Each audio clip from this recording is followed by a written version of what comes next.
सफलता के लिए सबसे ज्यादा जरूरत एक चीज की है और वो है पॉजिटिव एटमॉस्फेयर। अगर आप जिंदगी में सफल होना चाहते हैं तो आपके आसपास का जो वातावरण है ना जनाब, वो स्फूर्ति वाला होना चाहिए, वो पॉजिटिव होना चाहिए, वो अट्रैक्टिव होना चाहिए, वो जबरदस्त होना चाहिए। बीज की कोई गलती नहीं है अगर मिट्टी ही खराब है तो। एक मिट्टी उपजाऊ नहीं है ना, इसको बंद कर दिया, चेंज करना बैटरी है। Success is all about creating winning atmosphere for your team. सफलता सिर्फ और सिर्फ एक अच्छा एटमॉस्फेयर बनाने के लिए है और बनाने से मिलती है। Positive atmosphere will create success stories my dear friends. सारा का सारा खेल वातावरण का है दोस्त। कहते हैं खरबूजे को देखकर कंप्लीट करो सेंटेंस। जोर से बोलो रे बाबा, खरबूजे को देखकर। यस, वो तेंदुलकर के साथ काम, वो कुंबले भी बैटिंग कर रहा होता था तो 50-60 मार जाता था। यस, कुंबले खेलता था तेंदुलकर के साथ, 50-60 मार जाता था। तेंदुलकर बोलता रहता था मैं हूं, तू चिंता मत कर, मैं हूं। करते करते साला वो भी 60-70 मार जाता था। It's all about atmosphere, it's all about atmosphere. My dear friends, Virat Kohli अगर किसी और टीम में होता, कीनिया की टीम में होता, जिम्बाब्वे की टीम में होता तो इतना शानदार प्लेयर नहीं होता था। It's all about winning atmosphere. Overall जो ऑरा है ना, ओवरऑल ऑरा, वो आपको सफल बनाता है या असफल बनाता है। समझाने का कोशिश करता हूं। मैं फिर चलता हूं कालखंड में, करीब करीब 10,000-15,000 साल पहले, एक युग में जिसको बोलते हैं द्वापर। क्या बोलते हैं? द्वापर। क्या हुआ द्वापर में? महाभारत हुआ है ना। महाभारत में एक एपिसोड है बहुत शानदार जो बहुत कुछ सिखाने के लिए है, और आप साथ लेके जाइए जितने लोग ऊपर बैठे हैं, जितने लोग नीचे बैठे हैं।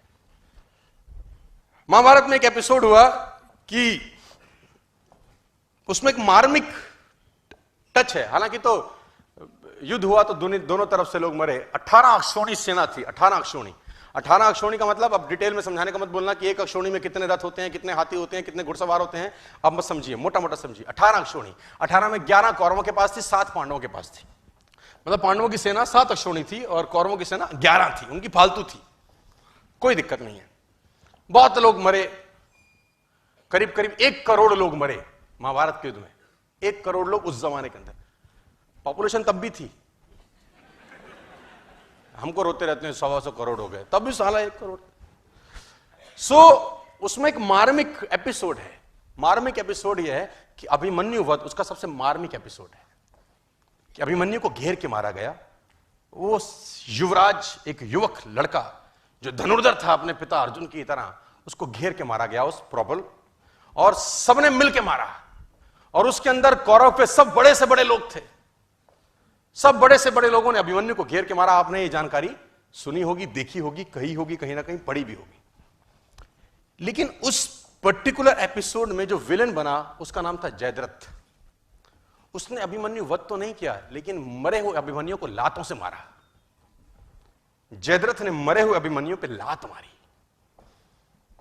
वध में शामिल नहीं था, लेकिन उसने मरे हुए अभिमन्यु को लात मारी।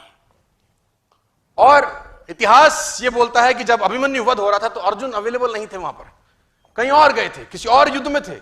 लंबी कहानी, उस पर नहीं जाता, लेकिन जो story of moral of the story है वो समझाना चाहता। जब अर्जुन लौट के आए भगवान कृष्ण के साथ, तो उसको पता चला कि मेरे बेटे अभिमन्यु का वध हो गया। लेकिन उसको दुख इस बात का नहीं था कि मेरे बेटे का वध हुआ। बोला तो रण क्षेत्र में योद्धा तो वीरगति को प्राप्त होते ही हैं, लेकिन उसको दुख यह हुआ कि मरे हुए को जयद्रथ ने लातों से मारा। उसने अंजलि में पानी लिया और ओथ ली। शाम को पहुंचा था कि अगले दिन सूर्यास्त से पहले अगर जयद्रथ का वध नहीं कर दूंगा तो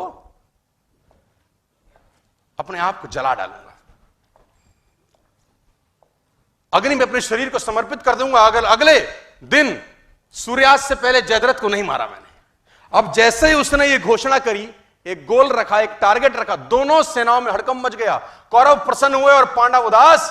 कौरव इसलिए प्रसन्न हुए कि एक दिन बचाना है बस जयद्रथ को। अगर एक दिन बचा लिया, अर्जुन मरा, खेल समाप्त हो जाएगा, क्योंकि मेन प्लेयर यही है। मेन प्लेयर तो वही था ना। और पांडव इसलिए परेशान हुए कि ये क्या कर बैठा, एक दिन न ढूंढ सके तो क्या होगा? अर्जुन गया, और अर्जुन गया तो खेल गया। और धर्म युद्ध था, तो शाम को संध्या के बाद जब सूर्यास्त हो जाता था तो युद्ध नहीं करते थे। अगले दिन जैसे ही सूर्योदय हुआ, युद्ध की भेड़ी बजी और उस भेनी के अंदर अर्जुन और कृष्ण ढूंढने लगे जयद्रथ को। और कौरव भी कोई छोटे मोटे तो थे नहीं, भगवानों से लड़ रहे थे, तो कुछ ना कुछ तो उनमें भी टैलेंट रहा होगा यार। उन्होंने जयद्रथ को छुपा लिया। उनका एक ही काम था कि सूर्यास्त से पहले जयद्रथ को छुपा लो बस। और दिन चढ़ने लगा, सांसें चढ़ने लगी, और जैसे जैसे दिन निकलता रहा कौरव और प्रसन्न होते गए और पांडव और उदास। दोपहर निकल गई, युद्ध एक तरफ चल रहा था और अर्जुन और कृष्ण का रथ एक तरफ दौड़ रहा था जयद्रथ को ढूंढते ढूंढते ढूंढते ढूंढते। और आखिरकार वो समय आया जब सूर्यास्त होने को ही था और जयद्रथ अर्जुन को नहीं मिला। सब थक हार के बैठ गए। अर्जुन ने अपना गांडीव गिरा दिया और पांडवों ने भगवान कृष्ण की तरफ देखा और बोला, प्रभु अब तो तुम्हारा ही सहारा है, जयद्रथ नहीं है। भगवान ने बोला, कुछ नहीं, करता हूं। बोला, जयद्रथ कहां से लाओगे? भगवान ने जयद्रथ तो नहीं लाए। उन्होंने क्या किया, माया रची और बादलों को आदेश दिया और उन्होंने सूरज को ढक दिया। तो उन्होंने बोला, ये क्या करते हो? भगवान कृष्ण का जवाब सुनिए, साथ लेके जाइए। बोला, माहौल बनाता हूं। क्या बोले? Winning atmosphere. बोले, माहौल बनाता हूं।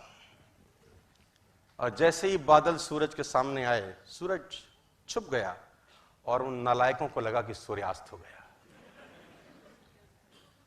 बेवकूफ अपनी बेवकूफाना बातें बहुत जगह दिखा देते हैं। कहते हैं ना, गधे के सर पे सींग नहीं होते, वो अपनी हरकतों से बताता है कि मैं गधा हूं। जैसे ही सूर्यास्त लगा, जो कि थुआ नहीं था, कौरवों ने जयद्रथ को आगे कर दिया। मन तो कर रहा है उनको ऐसी गाली दूं स्टेज पर, ये सालों घंटा 2 घंटा कौन सी चूल मच रही थी तुमको। लेकिन कहते हैं, विनाश काले विपरीत बुद्धि। कौरवों ने जयद्रथ को आगे कर दिया। अर्जुन घुटनों के बल बैठा है, गांडीव उसका गिरा हुआ है, और जयद्रथ अर्जुन को देख के हंसने लगा और गालियां देने लगा। कौरव हंसने लगे और अर्जुन को गालियां देने लगे कि तैयारी कर चिता पे जलने की। और जैसे ही जयद्रथ सामने आया, भगवान ने आदेश दिया और बादल सूरज के आगे से हटे और सूरज सामने हो गया। और जब सूरज सामने हो गया तो अर्जुन भौचक्का सा दिखा, ये क्या है? उसने भगवान कृष्ण की तरफ देखा। भगवान कृष्ण ने बोला, देखता क्या है, जयद्रथ सामने है, उठा गांडीव और चला डाल। और अर्जुन ने गांडीव उठाया और तीर चलाया और जयद्रथ का सर धड़ से अलग कर दिया। जयद्रथ मारा गया। अब अर्जुन अगर ये सोचे कि मैंने मारा है तो वो ये सोच सकता है। It's all about creating atmosphere. जरूर उसने मारा है, लेकिन वो मार नहीं पाता अगर माहौल नहीं बनता। It's all about creating atmosphere my dear friends. माहौल इंपॉर्टेंट है।